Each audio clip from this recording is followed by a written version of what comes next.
Alors bonjour à tous. Je m'appelle Joachim et j'ai 34 ans et je fréquente cette église depuis septembre 2021. Issu d'une famille chrétienne, j'ai été élevé dans la foi catholique, où j'ai d'ailleurs passé ma première et deuxième communion. Aussi longtemps que je me rappelle, j'ai toujours été attiré par Dieu. J'adorais entendre ma mère ou ma grand-mère me parler de Dieu. J'étais comme fasciné. Rapidement, j'ai commencé à me poser des questions quand j'ai vu les premiers décès dans ma famille. Ces questions ne m'ont jamais quitté. En rentrant dans l'adolescence, je ressemblais à la plupart des jeunes dans ma façon de vivre, mais avec cet appétit spirituel en plus. Je ne savais pas où trouver les réponses. Seulement, je ne savais pas où trouver les réponses. J'ai tenté de comprendre avec les enseignements catholiques, mais au lieu d'y trouver les réponses, je ne trouvais qu'incohérence, et chaque dimanche où j'allais à l'église en famille, je repartais comme j'étais venu, sans réponse et sans ressentir la présence de Dieu. C'est alors que je me suis rapproché des témoins de Jéhovah. J'étais à cette période tiraillé par mes questions sans réponse. En les fréquentant, j'ai appris à manier la Bible, appris beaucoup de choses sur Dieu et même répondu à bon nombre de certaines de mes questions. Avec les années qui passaient, je devenais un jeune homme. Je continuais de façon assidue à étudier la Bible. Mais il me manquait quelque chose. À cette époque, je ne savais pas l'expliquer, mais cette faim envers Dieu n'était absolument pas assouvie. Malgré le temps conséquent à passer à étudier la Bible et à prier, comme chaque jeune homme du monde dans la petite vingtaine, j'ai commencé à sortir de plus en plus.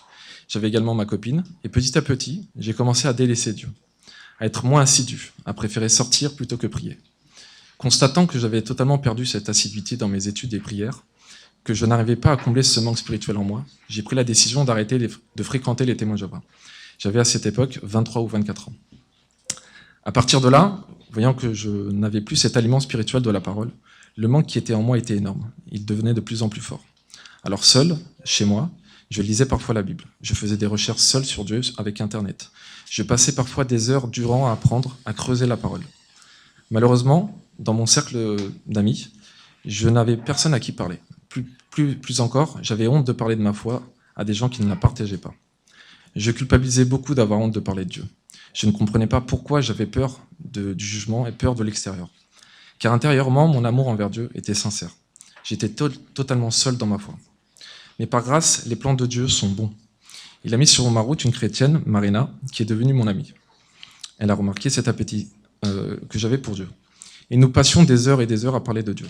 C'est donc en 2016 que pour la première fois, j'ai entendu parler de la foi protestante et de la différence qu'il y avait avec les catholiques et ce que j'avais étudié. Et je dois avouer que maintenant, avec du recul, que j'avais un gros problème d'orgueil. Je refusais d'admettre que l'enseignement que j'avais reçu était faux. Je refusais d'accepter pendant des années. Je m'étais trompé dans mes études bibliques et dans ce que je croyais. Ma réaction a été finalement de rejeter l'enseignement et la vérité que Dieu me montrait. Pire encore, le sujet me rendait nerveux parce que je n'arrivais pas à expliquer ces passages et je ne savais pas comment contredire mon ami. J'étais tellement orgueilleux sur ce sujet que je me moquais de l'investissement de mon ami avec Dieu. Je me moquais du fait que dans sa voiture, elle écoutait des louanges, chose que je fais quotidiennement maintenant. Faute d'orgueil, j'ai pris mes distances sur ce sujet en me disant que je prendrais le temps de me pencher dessus pour prouver que j'avais raison. Et donc souvent, dans le secret de ma chambre, je continuais à chercher. Et plus je cherchais, et plus je sentais que j'avais tort. Quand cela m'arrivait, je stoppais immédiatement. Mon orgueil me bloquait, et en conséquence, de nouveau, je me suis éloigné de Dieu. Tandis que moi, je délaissais Dieu, lui ne m'a pas délaissé. En 2017, alors que je me baladais sur Paris, Dieu a de nouveau mis une femme sur ma route, qui est venue m'aborder et me parler de Jésus. Elle évangélisait. Nous avons longuement parlé de Dieu, puis soudainement, elle a prié pour moi, en pleine rue. À ce moment, pour la première fois de ma vie, j'ai fait l'expérience sciemment de la rencontre avec l'Esprit Saint.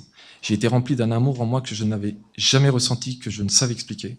J'étais transcendé pendant qu'elle priait, à tel point que sans que je ne le comprenne, sans raison aucune, mes larmes ont commencé à couler sans aucune raison. J'étais totalement bouleversé. À partir de là, j'ai commencé à me poser des questions. Car ce manque dont je vous ai parlé au départ, ce manque que je n'avais pas comblé malgré les études bibliques, je venais enfin de le combler. Et mon seul désir, c'était de pouvoir à nouveau le ressentir, cet amour si intense.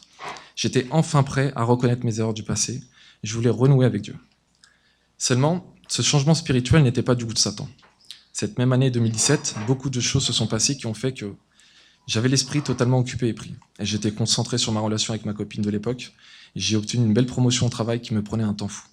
Les mois passaient, et je devenais de plus en plus omnibulé par ma réussite professionnelle, omnibulé par mes objectifs d'être papa, et la préoccupation de remplir mes objectifs de vie que je me fixais. Une fois de plus, je me suis éloigné de Dieu entre 2017 et fin 2019. Je n'avais plus le temps pour Dieu. Satan avait réussi à m'isoler et à me couper de Dieu. Pourtant, pendant toute cette période, chaque jour, je pensais à Dieu. Chaque jour, ma culpabilité de ne pas aller à l'église, de ne pas étudier, de ne pas prier, grandissait. Et quand l'envie me prenait de prier, le mal me murmurait à l'oreille en me disant que j'étais indigne de Dieu, que Dieu ne me voulait pas, parce que je l'avais encore délaissé. J'avais honte de venir à lui et de lui demander pardon. C'était là le piège de Satan, couper ma relation et m'empêcher d'aller enfin vers Dieu. Mais encore une fois, Dieu est bon. Les plans de Dieu ont fait que je suis venu à lui. Fin 2019, à de nombreuses reprises, Dieu m'a fait des signes très clairs, des signes pour que je revienne à lui. C'était impressionnant. Malheureusement, je n'aurai pas le temps de vous les communiquer. Je constatais que Dieu ne m'avait pas oublié. Mais à chaque fois, Satan occupait mon esprit et repoussait mon retour à l'église au dimanche d'après. Le temps passait et j'entrais dans l'année 2020. Voyant que les choses ne changeaient pas, c'est alors que l'Esprit Saint m'a guidé. Un jour, Bible en main, je suis tombé sur un passage précis qui m'a mis une claque monumentale. Et je pèse mes mots. Je pense que nous avons tous fait l'expérience de lire un passage biblique où nous avons l'impression que ce passage nous accuse, car nous savons ne pas être irréprochables sur le sujet en question. Alors que je lisais ma Bible, je suis tombé sur Jacques 1, 22 à 24 qui dit « Mettez en pratique la parole, ne vous bornez pas à l'écouter, en vous trompant vous-même par des faux raisonnements. Car si quelqu'un écoute la parole et ne la met pas en pratique, il est semblable à un homme qui regarde dans un miroir son visage naturel et qui, après s'être regardé, s'en va et oublie aussitôt quel il était. » J'avais sûrement déjà lu ce passage dans mes 10 ans d'études, mais je ne l'avais jamais retenu, ni même remarqué. Mais ce jour-là, pour la première fois, en lisant ce passage, je me suis senti accusé, j'avais honte. Honte parce que je connais la parole depuis des années, et jamais je ne l'avais mis en pratique. J'avais toujours mieux à faire, j'avais l'impression que Dieu me parlait et m'accusait. Et comme cet homme cité dans le passage, je justifiais mes choix par des faux raisonnements du monde. Dans mon esprit, j'essayais même de passer des marchés avec Dieu, de négocier avec lui sur certains commandements qui ne m'arrangeaient pas, ou me dire « Seigneur, laisse-moi profiter du monde encore un peu et je reviens plus tard ». Enfin voilà, ce passage ne m'a pas quitté pendant des jours. Je n'arrêtais pas d'y penser, je priais constamment en demandant que Dieu me pardonne pour mon infidélité. À partir de la lecture de ce passage, j'ai pris une décision ferme. Qu'importe le problème, qu'importe la situation, je retournerai à l'église le dimanche suivant. J'allais faire mon retour dans la maison du Seigneur. J'allais enfin écouter ce qu'il me demande depuis des mois. Ma décision prise, me voilà ce dimanche matin à l'église de Sevran, que je découvrais pour la première fois. D'entrée, j'ai ressenti une paix intérieure, l'impression d'avoir fait ce qu'il fallait. Puis j'ai observé, et j'étais admiratif de voir cet amour fraternel. Je me suis installé, et c'est là où, par grâce, j'ai ouvert les yeux. Dieu m'a touché de sa main. En effet, avant de commencer le culte, le pasteur annonça sur quel passage biblique il allait faire sa prédication. Dieu avait mis à son cœur d'aborder une prédication sur justement Jacques 1, 22, 24. Ce même passage que j'avais découvert quelques jours avant. Ce même passage qui a été le plus percutant de toute ma vie. Ce passage qui m'a accusé. Ce même passage qui m'a poussé à franchir le cap à revenir à l'église depuis des années. J'étais totalement atterré, totalement touché, rempli d'un amour que jamais je n'ai vécu. Mes larmes coulaient, je prenais conscience combien Dieu m'aimait, combien il était content de mon retour. J'ai compris ce dimanche-là que Dieu me parlait. Il me parlait à travers le pasteur, qu'il était temps que je me range à lui, que la simple connaissance ne suffit pas. Après tout, la Bible nous le dit en Jacques 2, 26, « La foi sans œuvre est morte ». Je n'avais qu'une chose à l'esprit qui se répétait en boucle, c'était que j'étais convaincu d'avoir trouvé Dieu, d'avoir rencontré Jésus, convaincu qu'après des années à le chercher, je l'avais enfin trouvé. Ce manque que j'avais n'existait plus, j'étais pleinement rempli par l'Esprit Saint. Vous savez, pour les plus sceptiques, pour les non-croyants, je me suis renseigné. Dans la Bible, il y a plus de 31 000 passages. Oui, 31 000. Il y a 52 dimanches dans l'année. Et comme par hasard, le dimanche où je reviens, après m'être absenté pendant des années, la semaine où je découvre ce passage qui me bouleverse, le pasteur décide de prendre ce même passage parmi les 31 000, parmi les 52 dimanches, et d'en faire sa prédication. Ça a été pour moi la preuve irréfutable que Dieu me voulait. L'Esprit Saint ne m'a laissé aucun doute en moi. Il n'y a là aucun hasard. C'était le plan de Dieu qui était à l'œuvre. Et aujourd'hui, je suis là devant vous pour témoigner de l'amour du Christ, et je ne saurais mettre les mots exacts pour vous dire ce que l'Esprit Saint m'a fait ressentir ce dimanche matin. Depuis ce jour, ma vie a changé. Je suis né de nouveau. Les mois suivants, j'ai passé mon confinement entier à lire la Bible, écouter des prédications, chanter des louanges, et j'attendais impatiemment chaque dimanche matin pour écouter la parole. Mais avec du recul, j'ai compris pourquoi Dieu a attendu ce moment précis pour venir à moi. Encore une fois, les plans de Dieu sont meilleurs que les nôtres. Il savait que début 2020, j'allais quitter la mère de ma fille. Les 3 premiers mois, la souffrance liée à la séparation de ma fille ont été terribles.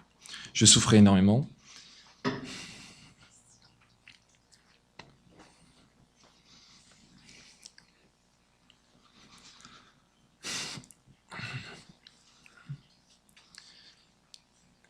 Et la mère de ma fille, pleine de rancune, m'a privé de ma fille pendant 2 mois.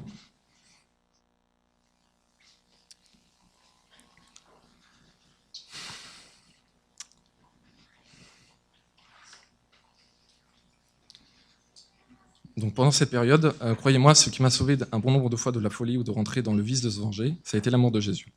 Malgré la souffrance, sans avoir à l'expliquer, je ressentais une paix incroyable. Je sentais une paix intérieure incroyable. Je ne me reconnaissais plus, je ne ressentais aucune haine malgré ce que je subissais. Je priais juste que Jésus lui ouvre les yeux. Je répétais inlassablement à mon entourage, qui me connaissant s'étonnait de mon calme, que j'avais tout remis dans les mains de Dieu, que j'avais totalement confiance en lui. Pour la première fois de ma vie, je n'avais pas honte de parler de Jésus, de parler de ma foi. C'était là une sensation de bien-être intense quand je parlais des bénédictions que Dieu me faisait. Et c'est ce que j'ai fait. J'ai fait confiance à Dieu. J'ai énormément souffert, j'en souffre encore et j'en souffrirai toujours. Mais jamais, pas une seule fois, je me suis senti seul.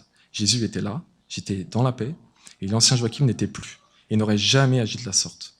L'Esprit Saint en moi me changeait quotidiennement. Par grâce, quelques mois après, tout est rentré dans l'ordre. Mon ex-copine a reconnu ses excès. Aujourd'hui, j'ai une entente excellente avec elle. Notre fille baigne dans l'amour, et nous avons une très bonne communication, sans un mot plus haut que l'autre. Et tout cela est le fruit de Dieu. Car de moi-même, avec mon tempérament, j'en étais incapable. Et à ma grande surprise, je n'ai et je n'avais aucune rancune pour qui que ce soit. Comme je vous le disais, bon nombre de choses ont changé depuis. J'essaie du mieux que je peux d'appliquer ce que j'apprends. Je pêche, je chute, comme tout le monde. Mais je me bats contre le péché. Jésus me change, me rend meilleur à chaque jour. Petit à petit, l'Esprit Saint me travaille dans ma vie. Je m'efforce à mettre ma vie en règle avec Dieu. Désormais, je n'ai plus honte de parler de Jésus, j'en suis fier. Et j'aimerais que d'autres découvrent cet amour sans limite. Dans mon travail, avec ma famille, mes amis, dès que l'occasion se présente, je n'hésite pas à leur parler de Jésus s'ils en font la demande. J'ai découvert également les bienfaits de l'amour fraternel dont parlait Jésus avec cette église et d'autres. Avant, j'allais à l'église si je ne faisais rien le samedi soir. J'étudiais quand j'avais le temps. Et je priais quand l'envie me prenait. Aujourd'hui, Jésus est au centre de mes activités. Je prévois mes samedis soirs en sachant que le dimanche matin, je dois aller à l'église. Je prie chaque jour parce que j'en ressens le besoin. Et depuis 6 mois maintenant, je viens ici tous les mercredis soirs à l'étude biblique. Toutes ces activités sont maintenant vitales pour moi. Si je ne le fais pas, je ressens un manque. Et je ne veux plus jamais vivre sans Jésus. Plus jamais. Car oui, la vie n'est pas toujours rose pour moi comme pour tout le monde. Mais Jésus ne nous a pas promis la joie dans ce monde. Il nous a promis qu'il serait là jusqu'à la fin. Il nous demande de lui faire confiance. Aujourd'hui, j'ai confiance en Jésus et en ses plans, car sans Jésus, avec les épreuves que j'ai vécues depuis 2 ans, ma vie serait bien plus difficile et je serais probablement déjà mort. Sur ce dernier point de la mort, je n'ai pas le temps de vous expliquer la grâce que Dieu m'a fait. Mais juste après avoir pris la décision de me baptiser, j'ai subi un accident terrible de voiture en novembre 2021, où mes chances de sortir indemne étaient proches de 0, voire même 0. Mais par sa puissance, par son amour, Dieu m'a sauvé sans la moindre blessure. Sans lui, je suis persuadé que je ne serais pas là. Aujourd'hui, en ce jour si spécial, je sais que Jésus a pardonné mes péchés, et je refuse de me confier au monde, mais plutôt de suivre Jésus. Je m'en remets à lui publiquement par le baptême. Merci.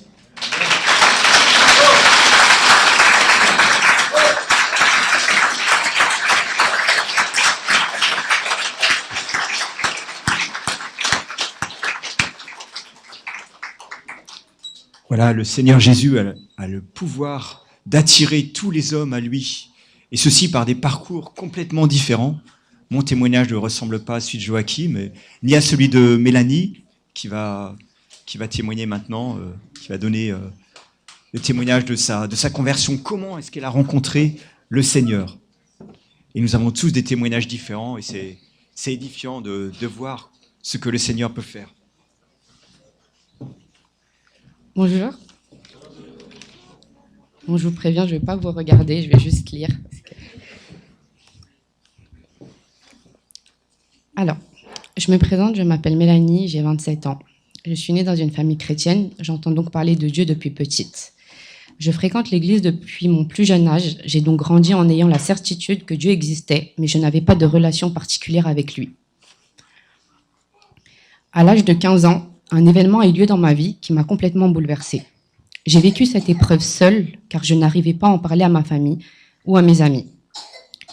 Ce sentiment de solitude m'a poussé à faire une tentative de suicide, car la tristesse que j'avais dans mon cœur était tellement forte que j'avais le sentiment de ne pas avoir d'autre solution. À ma sortie de l'hôpital, j'avais développé une grande colère contre Dieu. Les années qui ont suivi ont été des années de souffrance, d'épreuves, de solitude et de dépression. J'ai abandonné l'église, arrêté l'école et tourné le dos à ma famille. Je me suis réfugiée dans le monde et toutes les mauvaises distractions qu'il pouvait apporter à une jeune fille. J'étais très en colère contre Dieu. Je lui en voulais de me laisser autant souffrir depuis si longtemps. Je l'accusais d'être la source de mes souffrances, car je me disais que s'il était Dieu, il devait soulager ma douleur. J'avais vraiment développé une colère contre lui, car je lui en voulais de me faire vivre autant d'épreuves difficiles à mon si jeune âge. J'ai donc vécu comme si je ne connaissais pas Dieu toute ma jeunesse. J'avais fait de ma copine ma priorité. Je sortais faire la fête tous les soirs. J'avais une vie complètement à l'opposé de ce que Dieu nous demande. Jusqu'à un soir de 2016, où lors d'une soirée, un incident a eu lieu. Moi qui avais beaucoup d'amis, de connaissances, j'ai perdu tout mon entourage en une soirée et je me suis retrouvée totalement seule. Ma grande sœur, Jessie, qui a été à ce moment de ma vie, comme toujours d'ailleurs présente pour moi, m'a parlé et m'a dit que tant que je ne donnais pas ma vie au Seigneur, je continuerais d'être malheureuse. Malgré ses bons conseils, je ne suis pas retournée à l'église car je me sentais trop indigne et sale devant Dieu et je l'avais abandonné tellement de fois que j'avais honte de revenir à lui. En novembre 2018, je suis tombée enceinte de ma fille. Au début de ma grossesse, j'avais retrouvé le sourire car pour moi, ma fille représentait la guérison à toutes mes blessures. Je me disais qu'enfin un être humain allait m'aimer à 100% et enfin j'allais pouvoir donner tout mon amour à quelqu'un. Malheureusement, à 4 mois de grossesse, une nouvelle fois, l'épreuve m'est tombée dessus. Et la grossesse de rêve que toutes les femmes souhaitent vivre s'est transformée en cauchemar. J'ai vécu mes 5 derniers mois en complète dépression. Malgré le bonheur immense que la naissance de ma fille m'a apporté, je me sentais encore seule et vide. Très affaiblie, j'ai donc crié à Dieu. Mais pourquoi encore moi? Pourquoi encore une épreuve? Je n'ai que 25 ans. J'ai déjà vécu tellement de choses difficiles. Pourquoi tu continues à me faire ça? À cette époque, je recevais tous les matins un mail de la part de Top Chrétien. Après ma prière, voici ce que Dieu m'a répondu à travers un verset qui se trouve dans 1 Pierre 5. Vos souffrances vont durer un temps, mais Dieu qui nous aime tant vous a appelé à participer à sa gloire en étant unis au Christ. Alors, il va vous rendre parfait, solide et fort, et on ne pourra plus vous faire tomber. À la suite de cela, j'ai décidé que je devais reprendre ma relation avec Dieu. J'ai donc commencé à le prier chaque jour, et chaque jour, il me répondait à travers sa parole. Plus je priais, et plus je ressentais sa présence. Mon cœur était apaisé, et les demandes que je lui avais faites commençaient à être exaucées. En effet, ce Dieu à qui j'avais été tellement infidèle me répondait à chaque fois que je lui parlais. En lisant sa parole, j'ai compris que Jésus-Christ est mort pour moi, pour mes péchés, et que je ne devais plus me laisser avoir par ce sentiment de culpabilité.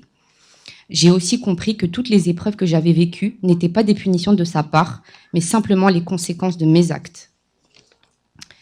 Je suis retournée à l'église et un dimanche, lors d'une prédication, j'ai décidé de l'accepter comme mon sauveur et Seigneur. Malgré cette décision, je ne me suis pas faite baptiser de suite, car j'attendais le bon moment. Mais plus j'ai lu la parole et plus j'ai compris que le baptême est un ordre que Dieu nous donne et qu'il était obligatoire pour moi de lui obéir. J'ai aussi compris que sans lui, je n'aurais jamais la force de changer par mes propres moyens, mais qu'en lui donnant ma vie, je serais transformée.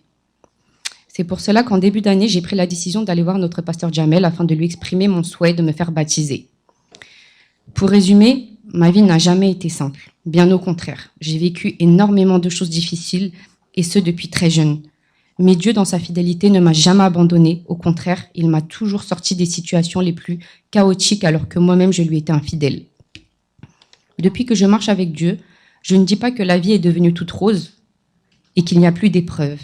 Bien au contraire. Mais la différence, c'est que maintenant, je sais que je ne suis plus seule pour combattre. Aujourd'hui, c'est sur lui que je me repose. Je sais aussi que le meilleur est à venir, car il dit dans sa parole, dans le livre de Jérémie, chapitre 29, verset 11, « Oui, moi, le Seigneur, je connais les projets que je forme pour vous. Ce ne sont pas des projets de malheur, mais des projets de bonheur. Je veux vous donner un avenir plein d'espérance. C'est pourquoi devant vous, je veux affirmer que Jésus est mon Sauveur et Seigneur, qu'il a pardonné mes péchés et que par lui, j'ai reçu la vie éternelle. Je m'engage à le suivre jusqu'à la fin de ma vie et à témoigner pour lui. Je vous laisse avec 2 versets qui me tiennent à cœur. Ne t'ai-je pas donné cet ordre? Fortifie-toi et prends courage. Ne t'effraie pas, car l'Éternel, ton Dieu, est avec toi partout où tu iras. Josué 1, verset 9. Et dans 1 Corinthiens 10, verset 13, il nous dit « Aucune épreuve ne vous est survenue qui était humaine. Or Dieu, qui est fidèle, ne permettra pas que vous soyez mis à l'épreuve au-delà de vos forces.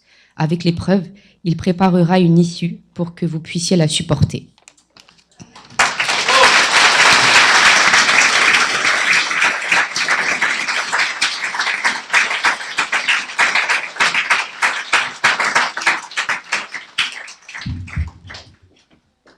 Avant d'entendre 3 autres témoignages, donc celui de Bastien, de Dilek et de Fanny, nous allons chanter ce chant « Grâce infinie ». Grâce infinie. Nous pouvons peut-être nous mettre debout pour le chanter.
j'ai 26 ans.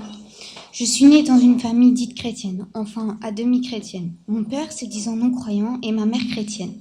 Je suis la dernière d'une fratrie de 3 sœurs. Lorsque j'étais bébé, mes parents ont déménagé dans le sud. Ma plus grande sœur nous a suivis et s'est beaucoup occupée de moi. Le dimanche, nous allions à l'église évangéliste de Draguignan. J'allais au cours des enfants en pensant que c'était la norme, mais surtout parce que ma mère m'avait inscrite. En dehors de ça, je ne priais pas et je ne voyais pas ce que cela m'apportait. Ensuite, ma sœur est partie vivre à l'étranger. Je me suis donc retrouvée seule avec mes parents. Puis, j'ai commencé à subir des moqueries à l'école. Cette période a été pour moi très compliquée. J'ai vécu un sentiment d'abandon et de rejet qui m'a amenée à me demander parfois si Dieu existait vraiment, tant la vie était difficile. Ce qui pouvait m'aider étaient les lettres qu'une de mes sœurs qui vivait sur Paris m'envoyait régulièrement. Lorsque je suis arrivée au collège, nous sommes retournés dans la région parisienne. Là aussi, j'ai subi des moqueries et j'ai dû me faire de nouveaux repères. Ma chrétienté était devenue seulement une appartenance, mais mon esprit et mon cœur n'y étaient plus. Cela a duré jusqu'au lycée. Il m'arrivait parfois d'avoir des périodes où je voulais me rapprocher du Seigneur, alors je priais de temps en temps pour me donner bonne conscience, ou alors je tentais de comprendre la Bible. Mais je trouvais ça dur, voire peu compréhensible, alors j'abandonnais. En 2013, mon papa a eu des problèmes de santé assez importants.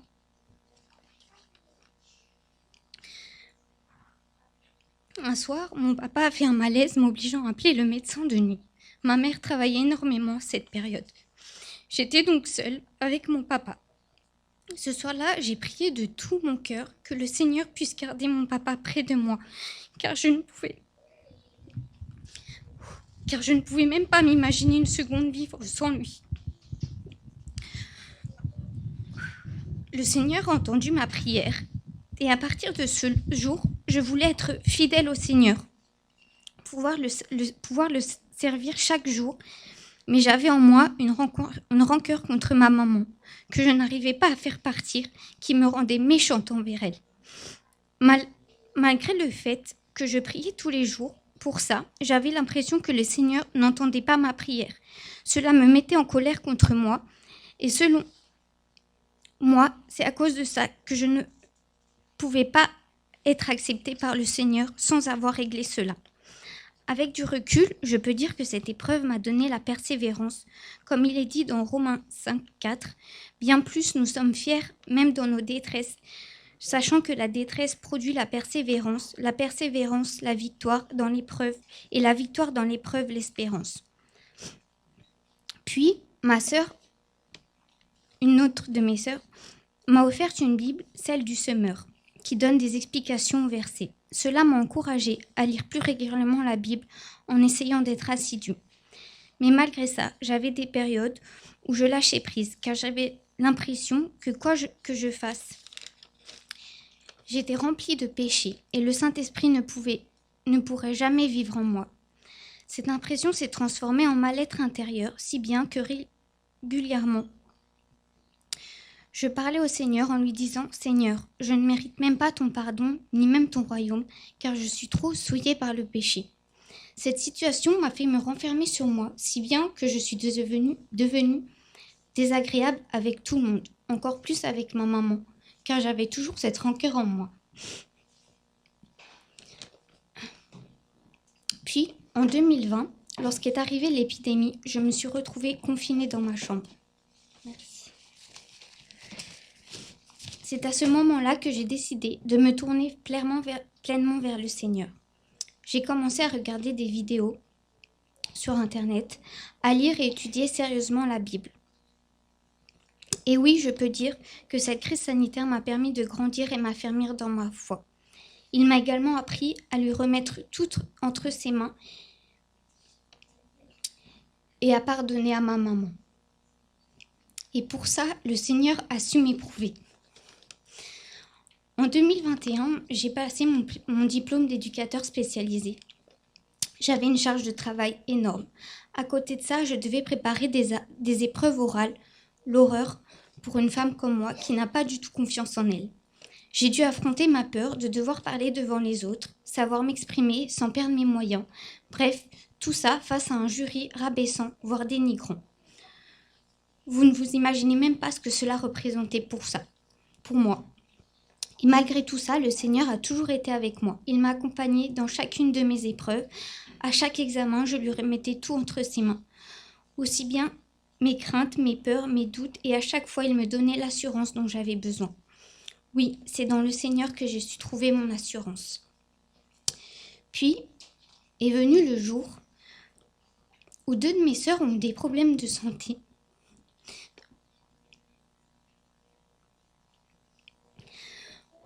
C'est là que le verset 5 du psaume 37 a pris tout son sens. Il est dit dans ce psaume « Recommande ton sort à l'Éternel, mets ta confiance en lui et il agira ».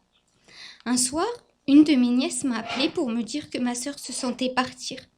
Avant de partir, la rejoindre, j'ai prié le Seigneur en lui disant « Seigneur, j'ai confiance en toi.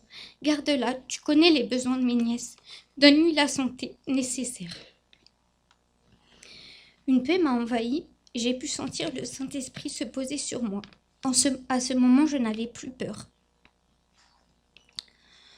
Aujourd'hui, j'ai encore des épreuves et le Seigneur m'éprouve encore.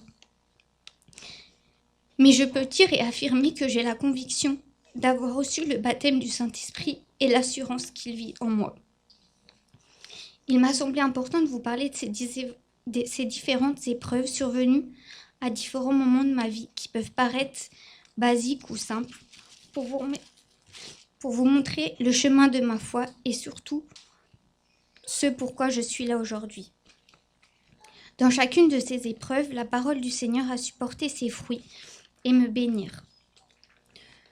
Le chemin est encore long pour pouvoir dire que je suis pleinement remplie du fruit du Saint-Esprit.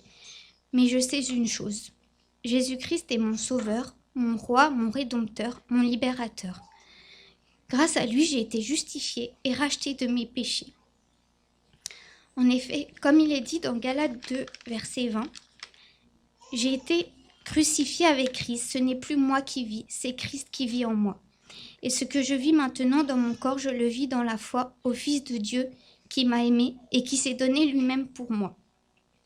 De même, par cet acte de foi, je souhaite devenir une disciple de Jésus-Christ et obéir à sa parole qui est la vérité, le chemin de la vie. »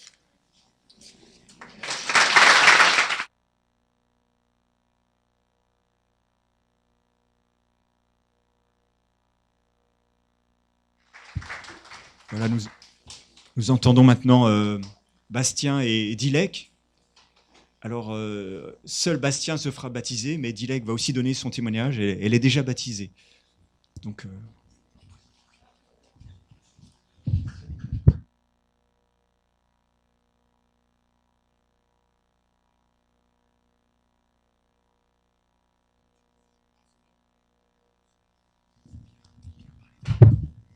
Bonjour.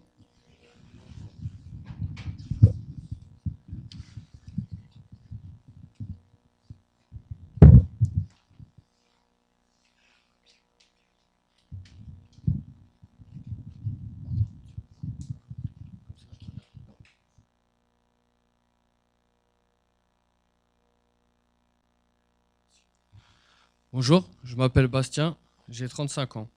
Comment dire ce que Dieu a fait pour moi? C'est une question que je me pose souvent. Avant, j'étais agnostique, c'est-à-dire que je doutais de l'existence de Dieu. J'avais au fond de moi l'espérance qu'il y ait quelque chose de plus grand. Je mettais en avant ma foi pour y croire. Étant petit, avec ma famille, nous n'avons pas trop eu de discussion sur le sujet. Je veux dire quand même que ma sœur a fait du catéchisme pour pouvoir me permettre de me faire baptiser étant petit, mais Dieu ne l'a pas permis et cela ne s'est pas fait. On me disait que j'avais le choix, j'étais libre, donc cela ne m'a pas empêché de faire des recherches personnelles ou de côtoyer des musulmans qui me parlaient de leur foi. Ainsi, cela m'a permis d'apprendre des choses par-ci par-là. Ma famille a bien pris le fait que je me baptise et que je rejoigne l'Évangile. J'aimerais aussi les remercier parce que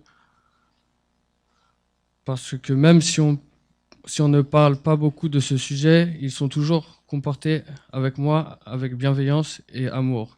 Que ce soit mon père, toujours dans le calme et la sagesse, ma mère pour son amour et sa gentillesse, mon frère qui veut toujours me montrer la bonne direction sans jamais me juger, ma sœur qui m'apporte toujours de la joie, du réconfort et le sourire « Merci ma sœur, je vous aime ». Moi qui n'avais aucune connaissance des Écritures et qui ne cherchais pas à en avoir, je me suis mis à chercher Dieu à travers la nature et la science. Cela m'a envoyé vers des sujets tels que l'ésotérisme et l'alchimie, mais tout cela n'était pas assez. Dans ces moments, je n'étais pas ouvert à Dieu. Je menais une vie de débauche, excès d'alcool, abus de drogue, solitude, mauvais comportement, ce qui me plongeait dans le noir et l'ignorance, et dans une grande tristesse. Mon comportement n'avait vraiment rien de bien, je voulais m'en sortir. Je ne savais pas pourquoi, mais il le fallait. Je commençais à prendre conscience du mal que je faisais autour de moi par mon attitude, mais je n'avais pas de motivation à changer jusqu'au jour où je me suis retrouvé en hôpital psychiatrique, car j'avais hurlé ma tristesse de ma fenêtre. Les voisins ont cru que je voulais me jeter par la fenêtre. Suite à ma sortie de l'hôpital, j'ai commencé à demander de l'aide à Dieu, à prier. Je ne savais pas ce que c'était prier, mais je priais. À qui je parlais, je me demandais qu'il me sorte de cette situation, qu'il me donne de l'aide et de la force pour stopper l'abus d'alcool et l'excès de drogue. Je me suis donc laissé porter par lui. Ça a été long, mais il l'a fait. J'ai demandé à Dieu pardon quand j'étais au plus bas, pour que j'arrête de me faire du mal et surtout d'arrêter de faire du mal aux autres, à mes proches, par mes comportements hostiles et inappropriés, et surtout décider de ne plus me conformer au monde. Par obéissance à l'ordre de Jésus-Christ, changer c'est possible, il suffit d'y croire, de le suivre et de marcher à ses côtés. Parce que je sais que Jésus-Christ a pardonné mes péchés et que j'ai reçu la vie éternelle. Je reconnais que par moi-même, je ne serais pas parvenu, il m'a conduit jusqu'à sa parole. C'est pourquoi aujourd'hui, je veux faire confiance au Seigneur et le laisser travailler chaque jour en moi, grâce à la prière et à sa parole, c'est-à-dire la lecture de la Bible. 1 an et demi après, parce que j'ai renoncé à moi-même et suivi Jésus-Christ, il a envoyé une personne formidable qui a su surmonter beaucoup d'épreuves aussi au cours de sa vie. Je parle de ma bien-aimée, elle a su me parler de l'Évangile. C'était la première fois que j'étais disposé à écouter une personne qui me parlait de ce qu'était l'Évangile. Ça tombait bien vu que j'étais en recherche de Dieu, ouvert et plutôt en paix avec moi-même, puisque Dieu commençait à travailler en moi et a vraiment changé mon caractère. J'étais moins stressé, moins angoissé, plus serein, moins colérique, plus réfléchi. Ensuite, Dilek m'a fait écouter des enseignements chrétiens. Le christianisme était proche de mes valeurs et de mes expériences de vie. Ça m'a marqué de savoir que je n'étais plus seul à chercher Dieu. J'étais joyeux de pouvoir en parler librement sans jugement. Nous avons décidé ensemble de trouver une église qui pourrait nous accueillir et par la grâce du Seigneur, nous avons trouvé. Merci de nous avoir reçus ici à l'église évangélique protestante d'Arpajon. Ensemble, nous avons pensé que ce serait bien de se faire baptiser. Cela ne m'a absolument pas dérangé. Je vois ça comme une suite logique de ma vie. Notre Créateur a bien fait les choses et pour tout le monde qui le porte dans son cœur. Je voudrais le remercier encore aujourd'hui car notre Père Céleste est à nos côtés, tous les jours afin de nous ouvrir des portes. Je suis certain qu'il nous guide et répond à nos prières, alors frères et sœurs, n'arrêtons pas de prier pour qu'il puisse nous répondre. Suite à la lecture de l'Évangile et grâce au cours de baptême que nous suivons avec Jamel et l'aide de Stéphane, ensemble, avec Mélanie, Joachim, Fanny et moi-même, nous nous dirigeons donc vers le baptême d'eau, en signe d'un profond changement car la purification par l'eau est une image de l'œuvre de l'Esprit. Je peux dire aujourd'hui que j'ai voulu passer par les eaux du baptême car j'ai l'impression que c'est sa volonté. Il m'a conduit jusqu'ici pour que je puisse me revêtir de Christ. Dès maintenant, je voudrais dire que moi aussi, grâce à Dieu, je me considère comme membre de l'Église de Jésus-Christ à accepter et le servir selon les instructions et les dons qu'il m'a donnés. Avec l'aide et la grâce de Dieu et avec une conscience pure grâce à la résurrection de Jésus, je m'engage à participer régulièrement au rassemblement de la communauté pour renouveler ma communion avec le Seigneur et la frère et sœur à témoigner pour Christ en œuvre et en parole. Je suis mort et ressuscité avec Christ. Il me donne une vie nouvelle par la puissance du Père, qu'il puisse m'aider à exercer et à participer au développement du royaume de Dieu. Seigneur, aide-nous à être fidèles dans ton service en veillant à l'attente de ton retour. Je vais finir par quelques versets qui m'ont touché, que j'ai lu, peut-être que j'ai lu durant les cours de Bonhomme. Un homme parut, Jean 1, 6, 16. Un homme parut, envoyé par Dieu. Il s'appelait Jean. Il vint pour être un témoin de la lumière, afin que tous les hommes croient par lui. 1 Jean 1,7. Mais si nous vivons dans la lumière, tout comme Dieu lui-même est dans la lumière, alors nous sommes en communion les uns avec les autres, et parce que Jésus, son Fils, a versé son sang, nous sommes purifiés de tout péché. 2 Corinthiens 1,12. S'il est une chose que nous pouvons être fiers, c'est le témoignage de notre conscience. Il nous atteste que nous sommes conduits dans le monde, et tout spécialement vers vous, avec la sincérité et la pureté qui viennent de Dieu, en nous fondant non sur une sagesse purement humaine, mais sur la grâce de Dieu. C'est pourquoi, Acte 24, 16, c'est pourquoi j'applique sans cesse, moi aussi, à garder une conscience irréprochable, tant devant Dieu que devant les hommes. Galates 6, 14. En ce qui me concerne, je ne veux à aucun prix placer ma fierté ailleurs que dans la mort de notre Seigneur Jésus-Christ sur la croix. Par elle, en effet, le monde dominé par le mal a été crucifié pour moi, de même que moi je l'ai été pour ce monde. Merci.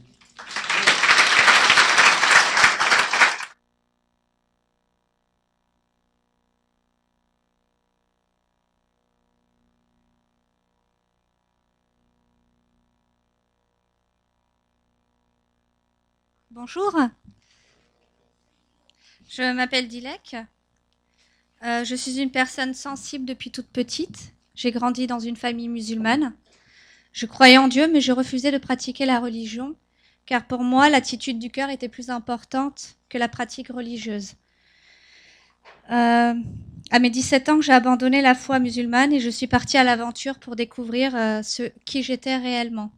Je croyais avoir découvert ce qu'était la liberté, c'est-à-dire vivre en pleine nature, sans électricité, etc.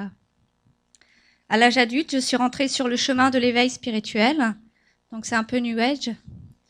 J'ai fait un gros travail sur moi-même, c'est-à-dire être dans l'amour, l'unité, guérir de mes blessures passées, à l'aide aussi du développement personnel, être en communion avec les autres, etc. La jalousie, l'orgueil, l'amertume, la tristesse et toute querelle avaient disparu de mon être, parce que je me disais que j'avais beaucoup travaillé sur moi-même. Donc, j'étais un peu orgueilleuse, on peut dire. C'est ce que je croyais. Je croyais que c'était moi qui avais fait tout le travail. Et je continuais constamment le travail sur moi afin d'être la meilleure version de moi-même. Du coup, je ne savais pas ce que la grâce de Dieu voulait dire à cette époque. Je croyais que tout venait de mes propres efforts et de l'état de mon cœur. Dans l'éveil spirituel, on nous dit que tout ce qui nous arrive vient de ce que nous émettons comme vibration. Donc, je ne glorifiais pas le Seigneur, mais je croyais en lui. Un jour, en début d'année 2018, mon fils de 7 ans m'a conduit à Jésus. Comme il me voyait chercher Dieu, alors il m'a posé la question suivante. Il a dit « Maman, pourquoi on ne devient pas chrétien ?» Cette question m'a bouleversée et marquée. En même temps, je me disais dans ma tête « Mais comment il sait ce que c'est qu'un chrétien ?» Je ne lui ai jamais parlé de Jésus, je ne lui ai jamais parlé de chrétien. À cette époque, je pensais que j'étais accomplie en matière de purification du cœur, mais j'étais consciente qu'il me manquait la connaissance de Dieu. Et je ne savais pas qui était Jésus.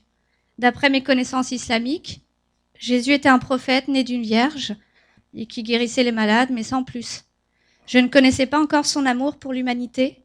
C'est une fois que j'ai effectué mes recherches personnelles sur Internet que j'ai découvert ce qu'il avait fait pour nous. Ce qu'il a fait pour nous. Mais j'ai donc immédiatement fait appel à quelqu'un pour me faire baptiser avec mon fils, sans passer par une église. J'ai trouvé son numéro sur sa chaîne YouTube et cette personne ne m'a pas enseigné qui était Jésus, mais j'ai dû le chercher moi-même.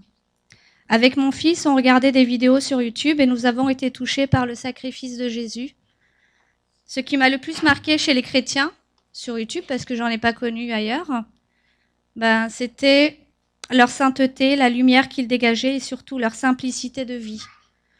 Je ne connaissais rien à la parole, mais j'écoutais les enseignements. Personne ne m'avait dit que les chrétiens remettaient leur vie entière au Seigneur. Puis j'ai appris cela par une épreuve de foi. C'est ainsi que j'appelle cela, qui a commencé peu de temps après mon baptême. Je suis tombée malade, une maladie psychique, délire mystique, qui m'a fait tout perdre. La garde de mon fils, mon entreprise, mon appartement, en plus de ma santé. J'avais perdu la raison. À l'hôpital, je priais tous les matins Notre Père. C'était une période très difficile pour moi car je ne comprenais rien à ce qui s'était passé. La maison que j'avais construite sur du sable s'est fait emporter par une violente tempête.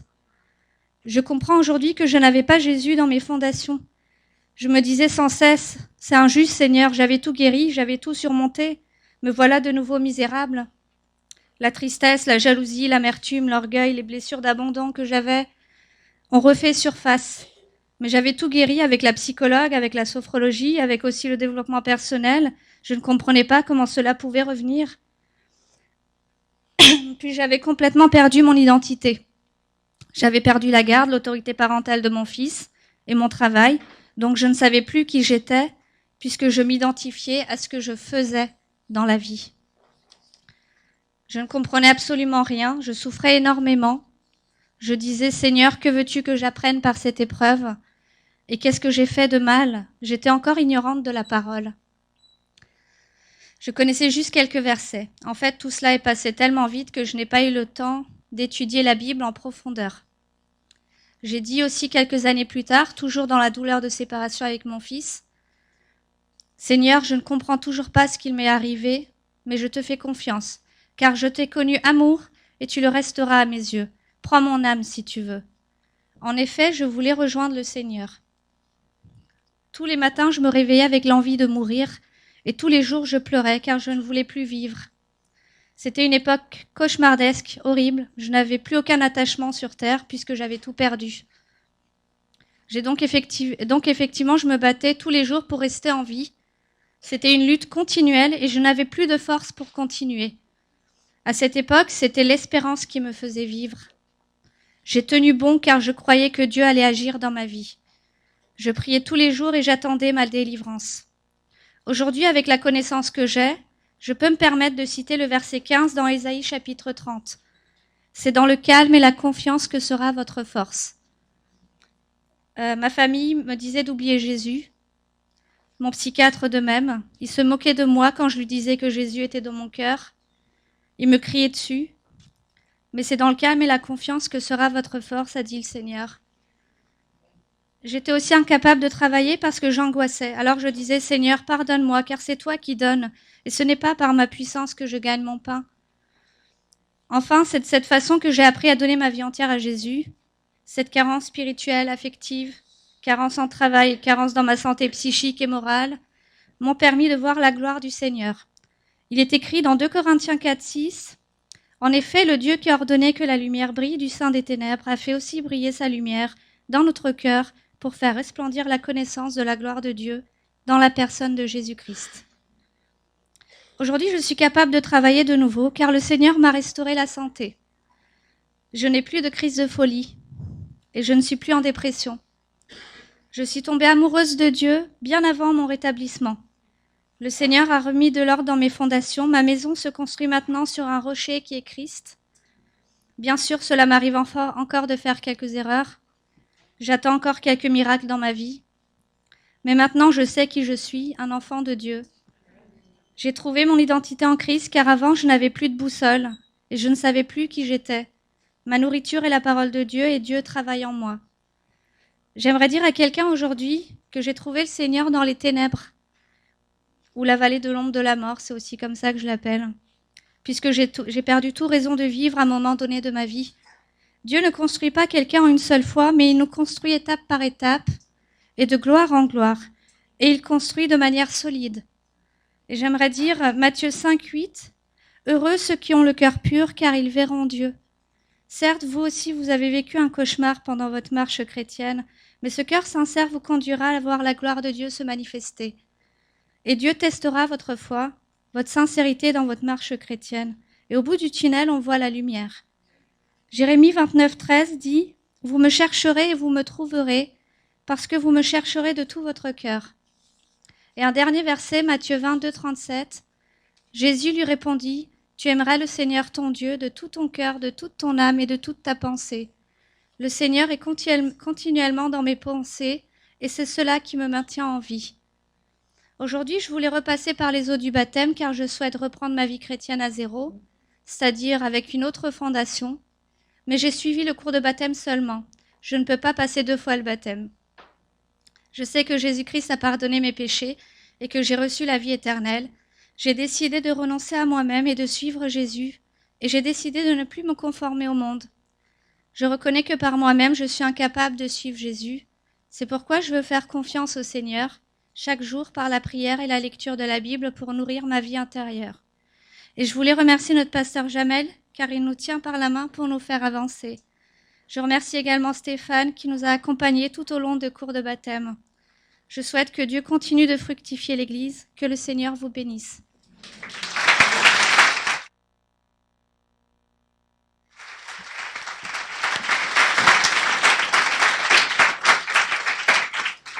Voilà, pendant que Jamel s'approche pour baptiser nos amis, nos frères et sœurs, nous allons chanter les 2 premières strophes de ce chant, « Je te donne mon cœur », et nous réserverons le refrain pour la sortie des baptisés.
Oui.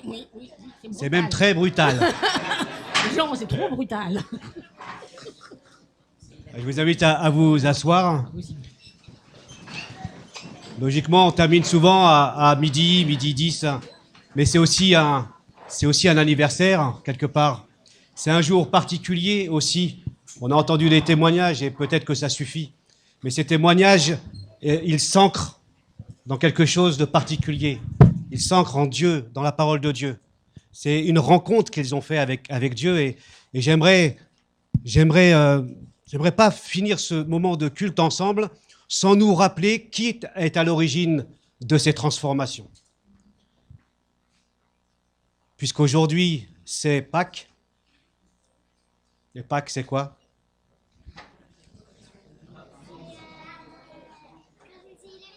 C'est quand Jésus est ressuscité. Voilà, c'est clair, c'est net. Après, vous pouvez rajouter les œufs, le gigot d'agneau et tout ce que vous voulez. Mais au départ, c'est Christ est mort et il est ressuscité. C'est quand il est ressuscité. Moi, j'aime bien ça. J'aimerais qu'on lise, parce que c'est quand même Pâques, et c'est pas n'importe quelle fête. Hein. On dit souvent dans les milieux chrétiens, il est ressuscité. Il est vraiment ressuscité. Je lis dans l'évangile de Luc, au chapitre 24. Le dimanche matin, de très bonne heure, les femmes se rendirent au tombeau, emportant les huiles aromatiques qu'elles avaient préparées. Elles découvrirent que la pierre fermant l'entrée du sépulcre avait été roulée à quelque distance de l'ouverture. Elles pénétrèrent à l'intérieur, mais ne trouvèrent pas le corps du Seigneur Jésus. Pendant qu'elles étaient encore à se demander ce que cela signifiait, 2 personnages vêtus d'habits étincelants se tinrent tout à coup devant elles. Elles étaient tout effrayées et baissaient les yeux vers le sol. Ils leur dirent alors, « Pourquoi cherchez-vous parmi les morts celui qui est vivant? Il n'est plus ici, mais il est ressuscité. Rappelez-vous ce qu'il vous disait quand il était encore en Galilée. Il faut que le Fils de l'homme soit livré entre les mains des pécheurs, qu'il soit crucifié et qu'il ressuscite le 3e jour. » Elles se souvinrent alors des paroles de Jésus. Elles revinrent du tombeau et allèrent tout raconter aux 11 ainsi qu'à tous les autres disciples. C'était Marie de Magdala, Jeanne, Marie, la mère de Jacques, quelques autres femmes qui étaient avec elle portèrent aussi la nouvelle aux apôtres. Mais ceux-ci trouvèrent leurs propos absurdes et n'y ajoutèrent pas la foi. Pierre, cependant, partit et courut au tombeau. En se penchant, il ne vit que des linges funéraires. Il s'en retourna, très étonné de ce qui s'était passé. Comment croire en la résurrection? Si nous avons entendu les témoignages d'une manière symbolique, ils nous rappellent que le baptême, leur témoignage, il y a eu une vie avant et une vie après. Il y a une mort à notre ancienne manière de vivre et une vie nouvelle avec Jésus-Christ. Ce n'est pas une vie dans le paradis, on est d'accord, mais c'est une vie nouvelle avec Jésus. Il y a suffisamment de transformation pour dire que quelque chose s'est passé dans ma vie et dans la vie des autres. On a beau convaincre les personnes, on n'arrivera pas au résultat que Dieu opère dans les vies. Il s'agit ici de rencontres personnelles avec Dieu. Et c'est vrai que comment pouvons-nous croire en la résurrection? Sur le plan scientifique, je ne suis pas scientifique, peut-être y en a-t-il parmi nous, mais sur le plan scientifique, personne ne ressuscite des morts. Vous êtes d'accord? Personne ne ressuscite des morts. Sur le plan humain, la résurrection n'est pas seulement difficile à croire, elle est impossible. Elle est impossible.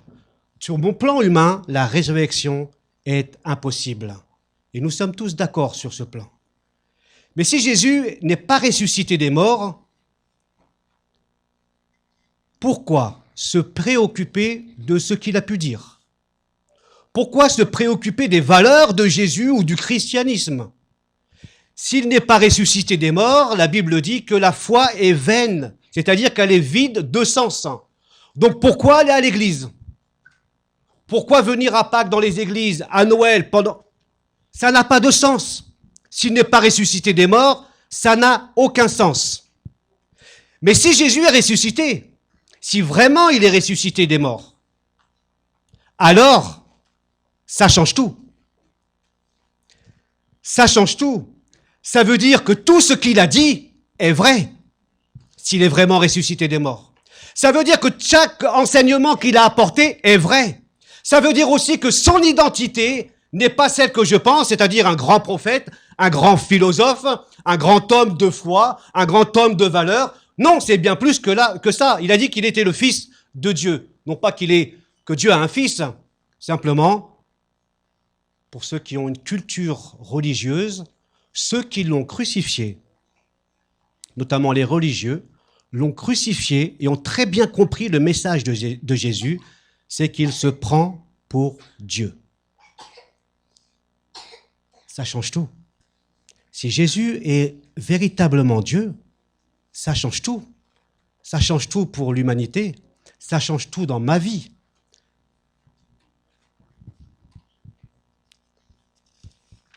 Ça veut dire que Jésus n'est pas simplement un grand homme. Il est l'unique Dieu. Alors, vous allez me dire, mais toi, c'est normal, tu es croyant peut-être. Mais avant d'être croyant, d'autres étaient athées, on l'a entendu. Mais les évangiles rappellent tout simplement que les premiers disciples de Jésus n'ont pas cru, on l'a lu un peu. Marie n'a pas cru, elle pensait que le corps avait été enlevé. Thomas n'a pas cru. Il a dit, tant que je ne le vois pas, je ne croirai pas. Il n'a pas cru. Les deux disciples qu'on retrouve sur un chemin, le chemin d'Emmaüs, eh bien, ils espéraient en Jésus et tout s'est effondré dans leur vie. Tout s'est effondré parce que Jésus, marchant avec eux sur le chemin d'Emmaüs, leur dit, mais qu'est-ce que vous avez? Il dit, mais nous avions mis tout notre espoir en un homme ou en un prophète, mais voici maintenant il est mort, ça fait 3 jours. La croix pour eux était une défaite, plus d'espoir. Ils n'y croyaient pas en la résurrection. Pierre qui court auprès du tombeau, il est perplexe, il est étonné, il ne comprend pas. Les disciples, quand les femmes le racontent, il les trouve absurdes. C'est dire tout simplement que l'Évangile raconte tel quel le scénario qui s'est véritablement passé. Ils n'ont pas arrangé les textes. Ils auraient pu arranger les textes en disant « Oui, on croit que Christ est ressuscité. » Non, ils n'y croyaient pas. Alors on a dit que peut-être les disciples avaient menti. Déjà, on lit tout simplement qu'ils sont incrédules face à la résurrection. De plus, quand on lit les écrits des apôtres notamment, ils nous encouragent tout simplement à vivre dans la vérité et à fuir le mensonge. Pourquoi avoir bâti un enseignement chrétien sur un fondement mensonger? Il n'y a pas de sens. Plus loin encore, si vraiment c'était un mensonge, pourquoi avoir été tué à cause de Christ? Tous les apôtres, hormis Jean, ont été persécutés et mis à mort à cause de leur foi. On veut bien mourir pour une cause vraie. Mais pour un mensonge, tu le ferais? Si tu sais que c'est faux, est-ce que tu es prêt à mourir pour un mensonge? Qui a dit non? Ah, je t'ai pas entendu, excuse-moi. Mais tu as raison. Comment tu t'appelles? Timae. Tu as raison, Timae.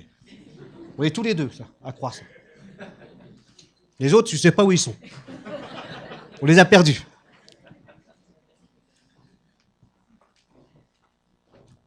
Pour un mensonge, on ne meurt pas. On meurt encore pour la vérité.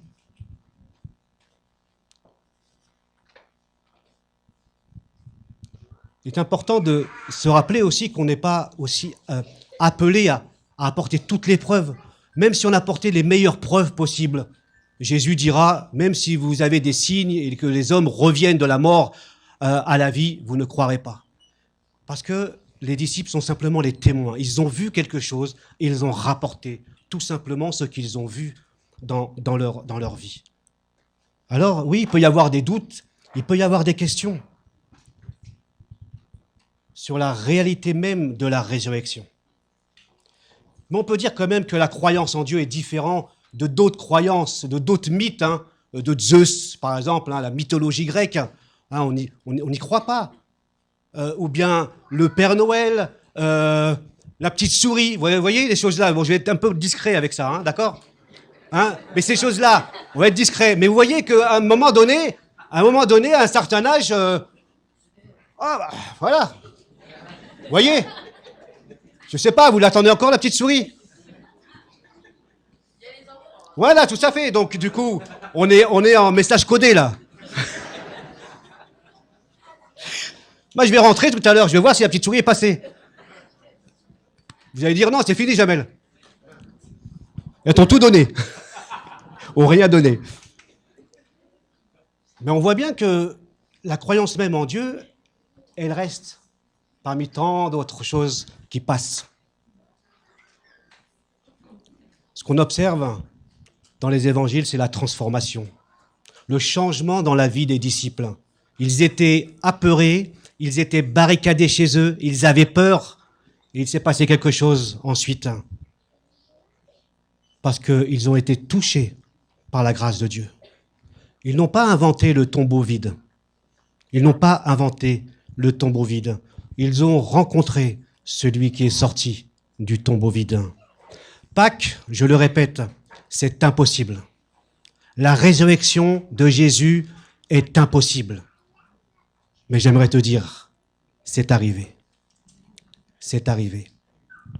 Ce qui me paraît impossible à moi, c'est arrivé. J'ai des difficultés à croire, c'est arrivé. Et ça change tout. Et si c'est arrivé, ça veut dire qu'il y a beaucoup d'espoir pour nous. Il y a un espoir d'une vie différente, d'une vie nouvelle avec le Christ, ici-bas, jusque dans l'éternité. Et nos baptisés l'ont rappelé, ils ont fait une rencontre avec le Seigneur, avec un chemin différent les uns les autres, mais avec une rencontre avec le même, pas le Christ mort, mais le Christ mort et ressuscité. Et ce ressuscité-là, il se rencontre. C'est comme si vous avez une recette de gâteau. Vous pouvez avoir les ingrédients et le dosage exact de chaque ingrédient pour faire le gâteau. Si vous ne l'avez pas goûté, vous ne savez pas à quoi ça ressemble. Vous pouvez avoir beaucoup d'idées sur le christianisme. Peut-être de justes idées en disant que l'Église c'est ceci, les chrétiens sont cela. Tu as peut-être raison. Mais ça ne s'arrête pas là.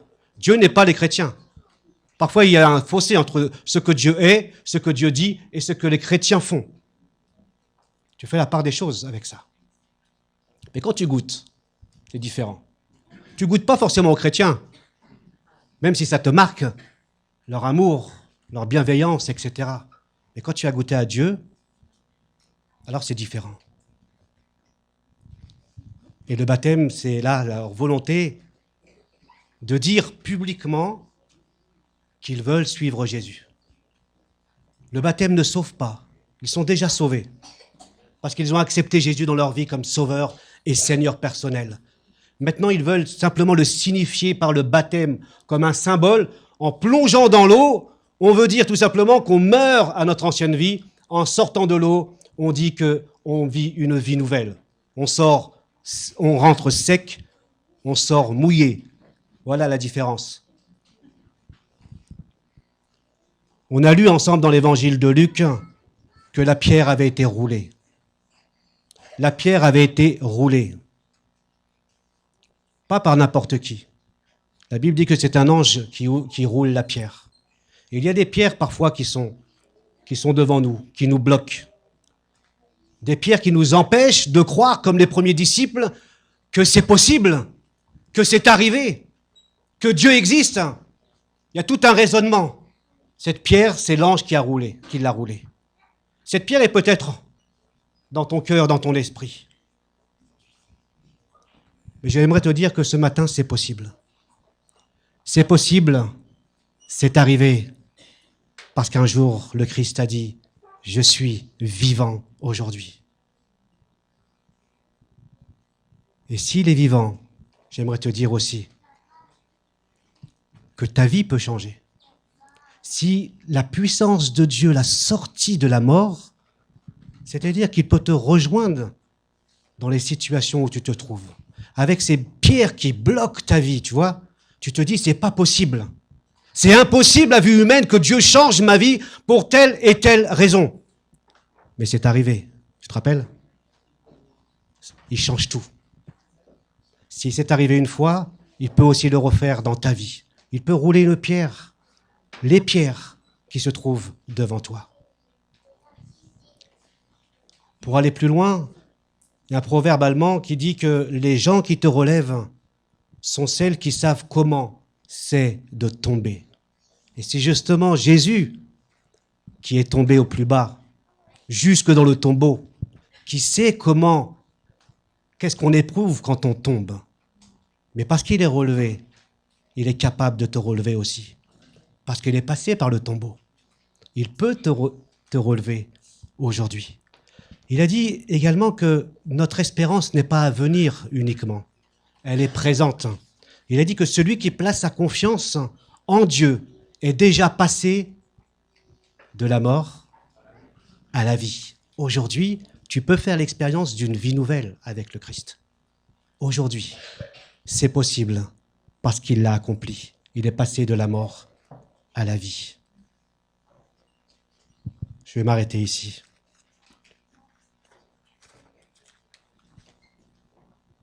Je vais vous redonner votre pupitre. Voilà. Bah, ça marche? Ah non, oui. Bah. Hein, ouais. On va poursuivre ensemble et Jean va nous conduire dans le chant. Hein, le chant dit « Je te donne ma vie, je te donne mon cœur, je te donne tout ». Simplement, on n'a pas besoin... Parfois, ce que j'entends souvent, et même dans ma vie, ça a été le cas, de régler les choses avant de venir à Dieu. Ou d'attendre un moment favorable plus tard, quand j'aurai le temps, quand j'aurai ceci, quand je serai à la retraite. Viens. Le chant nous dit de venir. Et Jésus, dans les évangiles, nous dit, viens avec tes pierres. Moi, je vais rouler cette pierre dans ta vie. Mais fais-moi confiance. La foi, c'est faire confiance en Dieu, dans ce qu'il dit. Et s'il est mort une fois, ressuscité, alors il le fera encore dans ta vie. Je vais inviter, on commence par Joachim. Oui, d'accord. On va chanter le refrain. Gary, tu peux... Merci.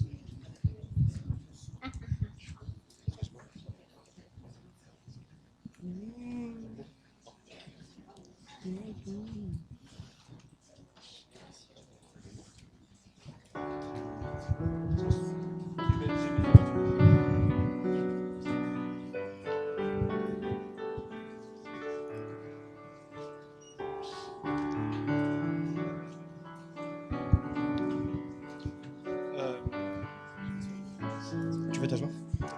Après, quand je le plongerai. À Joachim, je posais 2 questions, tout simplement. Hein. Question qui t'engage, toi, tu nous l'as dit déjà. Est-ce que tu as accepté Jésus dans ton cœur, dans ta vie, comme ton sauveur personnel, c'est-à-dire celui qui a pris tes péchés, qui a pardonné tes péchés? Oui, Est-ce que tu souhaites qu'il soit le Seigneur de ta vie, celui qui dirige ta vie dans tous les domaines? oui, Sur ta confession de foi, je te baptise au nom du Père, du Fils et du Saint-Esprit.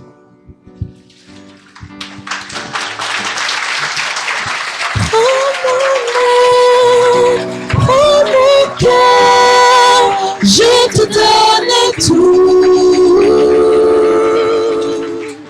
Prends ma vie, me voici, je te donne tout. Mon cœur est à toi, tout à toi.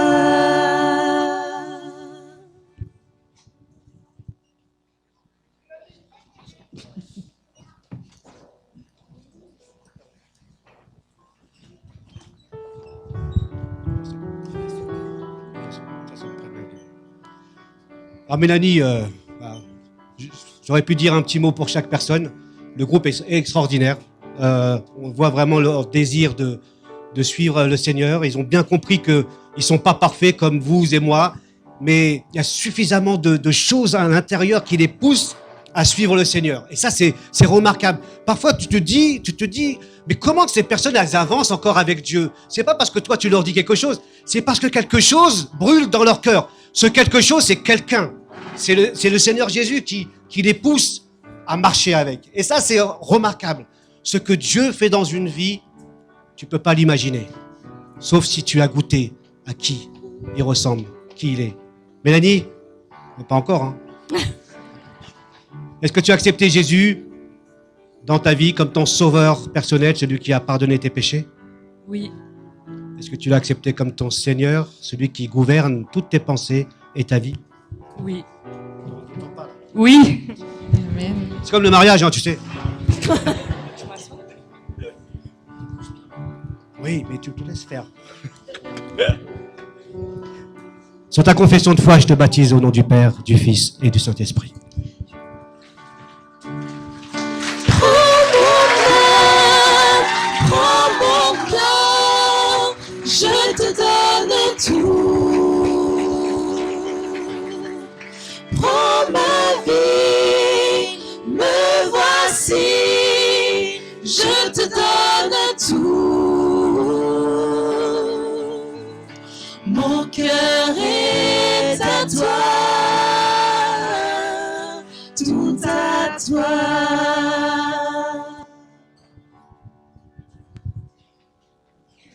Pendant le baptême, voilà, on vous invite, si vraiment tu réponds au chant, je t'invite à venir devant pour exprimer que voilà, tu donnes ta vie à Jésus, tu donnes ta vie à Dieu.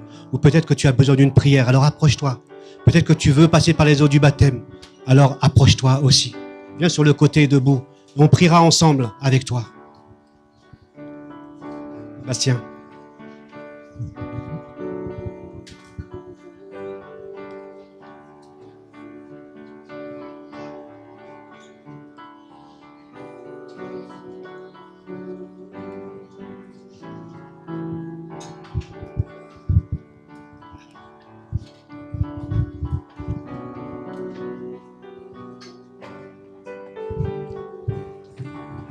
Bastien, on a entendu ton témoignage et c'est vraiment une joie que le Seigneur il nous donne aussi de t'accueillir dans cette église. Une joie de voir que tu as soif de lui, que tu désires vraiment le suivre et tu as accepté Jésus comme ton sauveur personnel, celui qui pardonne tes péchés à la croix.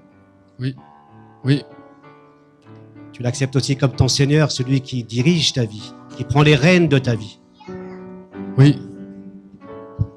Sur ta confession de foi, je te baptise au nom du Père, du Fils et du Saint-Esprit.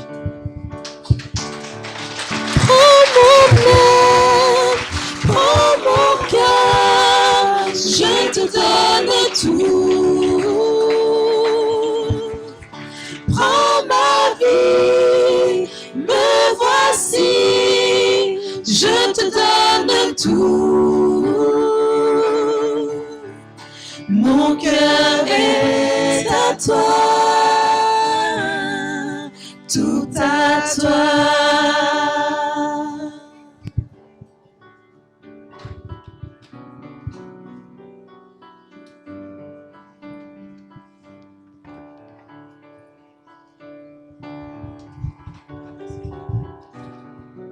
C'est incroyable. On a dans les baptisés un groupe de jeunes adultes vraiment fervents. Et je crois que on va avoir de belles choses à venir au-delà du baptême avec cette jeunesse. On prie pour cette jeunesse. On prie pour chacun d'eux parce que donner sa vie à Christ, c'est pas toujours facile. On a entendu les témoignages, ils sont poignants. Moi, je les ai réécoutés. Déjà, je les ai écoutés une première fois et puis une deuxième fois. Je dis, Seigneur, toi seul peux faire les choses comme ça. Toi seul, tu peux rejoindre. Parfois, je lui dis, mais pourquoi tu permets ces choses-là aussi? Mais tu sais mieux. Tu sais mieux que moi. Tu sais mieux qu'eux. Fanny, comme pour les autres, est-ce que tu as accepté Jésus-Christ, comme ton sauveur personnel, celui qui a pardonné tous tes péchés à la croix? Oui. Est-ce que tu l'as accepté comme ton Seigneur, celui qui dirige ta vie, qui prend les rênes de ta vie? Oui. Sur ta confession de foi, je te baptise au nom du Père, du Fils et du Saint-Esprit.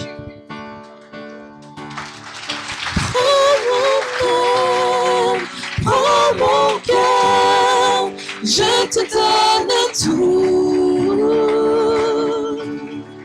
Prends ma vie, me voici, je te donne tout. Mon cœur est à toi, tout à toi.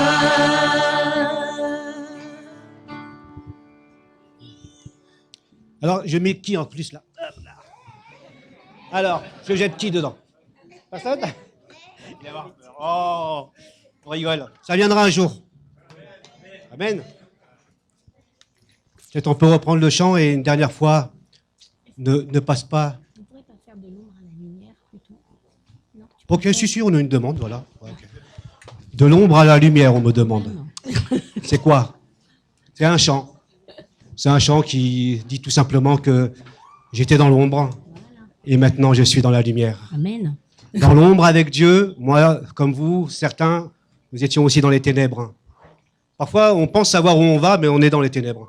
Parfois, on dit, mais je suis convaincu, moi j'ai les yeux ouverts. Tu es dans les ténèbres. Souvent, ça arrive quand tu passes adulte, hein, même sans être croyant. Hein. Tu dis, qu'est-ce que j'étais bête avant? Qu'est-ce que j'étais aveugle?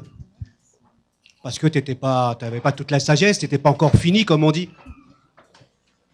De l'ombre à la lumière. Seul Jésus, seul Dieu te fait venir dans cette lumière. Sa lumière, c'est la vérité. Et sa personne.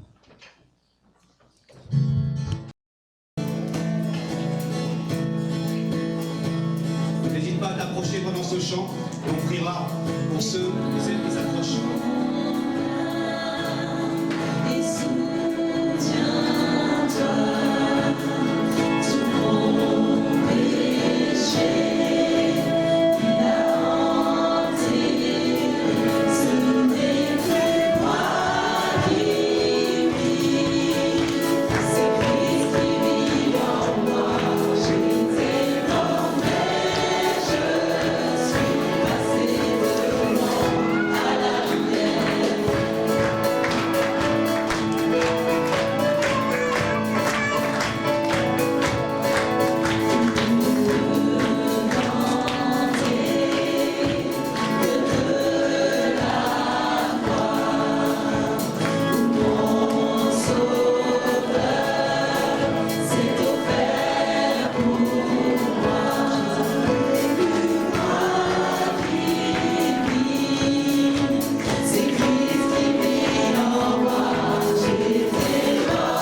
rester debout, on va prier comme on... Il y a de la place, il y a des moments où il n'y a pas de place, mais là il y a de la place. Vous avez une robe ou... On va prier pour Ilona et Oriane. Notre Dieu, on veut te remercier encore pour ta présence dans nos vies, au milieu de nous ce matin. On est toujours, Seigneur, étonné de voir ce que tu fais dans les vies. On aimerait tant que tu fasses d'une manière, mais toi, tu fais toujours de la bonne manière, au bon moment, et tu changes les cœurs, Seigneur. Tu transformes l'esprit. Tu attires les gens vers toi, et nous te remercions encore. Jusque depuis la résurrection, Seigneur, des hommes et des femmes se tournent vers toi. Merci encore de ce que tu fais dans leur vie. Merci de les accompagner. Merci, Seigneur, parce que tu nous as permis d'avoir les yeux ouverts devant toi, alors que nous reconnaissons avoir été aveugles avant.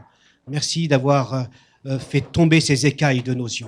On veut te remercier pour les baptiser, te les remettre aussi, afin que tu leur fasses du bien, mais en particulier, on prie aussi pour Ilona et Oriane qui se sont approchés pour passer par les eaux du baptême.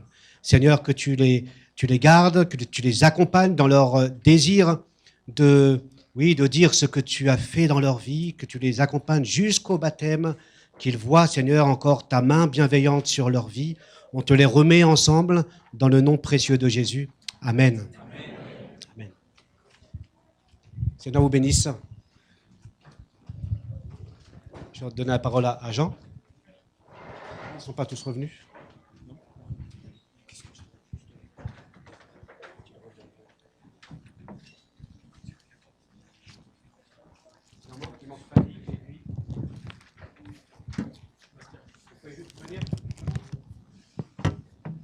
Dilek aussi.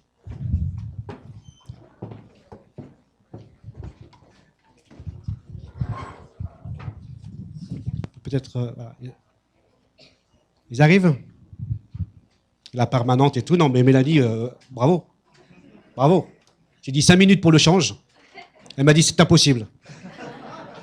Tu vois, c'est possible. Alors là, c'est un petit souvenir. Hein, c'est... On va parler d'un petit passe salutaire. Non, c'est pas un passe salutaire.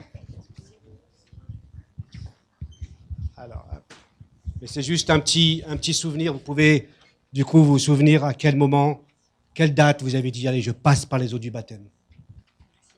Comme ça, on n'oublie pas. Dilek, c'est ton témoignage. Hein, et j'étais vraiment navré de ne pas la faire passer par les eaux du baptême, mais après discussion avec elle, son baptême était tout simplement authentique. Hein. Je lui ai simplement posé la question, est-ce que tu as accepté Jésus dans ton cœur comme ton sauveur et ton Seigneur? Elle m'a dit oui, c'est lui, il m'a purifié de mes péchés. Elle m'a tout dit bien. J'ai dit, mais je ne peux pas te rebaptiser, moi, même si tu as été baptisé dans ta baignoire. Donc, voilà. Donc, le respect pour son témoignage. Voilà. Donc parfois, il y a des choses qui sont faites bizarrement, mais c'est vrai et c'est bon.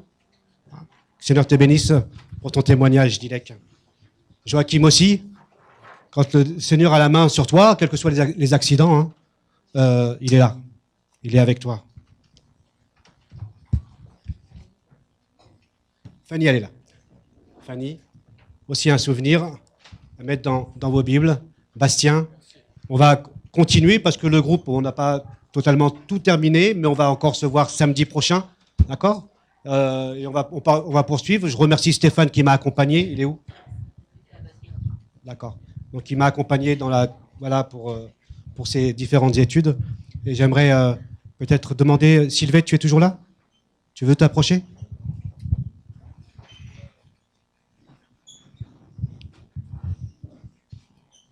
Tu veux faire les offrandes? Hein? Maintenant? Ok. Alors Jean a pris déjà les paniers pour les offrandes. Alors les offrandes s'adressent uniquement aux chrétiens. Si vous n'êtes pas chrétien, vous les donnez, alors faites, hein. On n'est pas contre. Mais ça s'adresse aux chrétiens. On dit simplement que Dieu nous donne et on donne une partie en retour pour le bon fonctionnement du royaume de Dieu, comme on l'appelle. Sentez-vous libre, il n'y a pas d'obligation. Vous pouvez juste reprendre place. Est-ce que les enfants, ils sont appelés quelque part? Alors,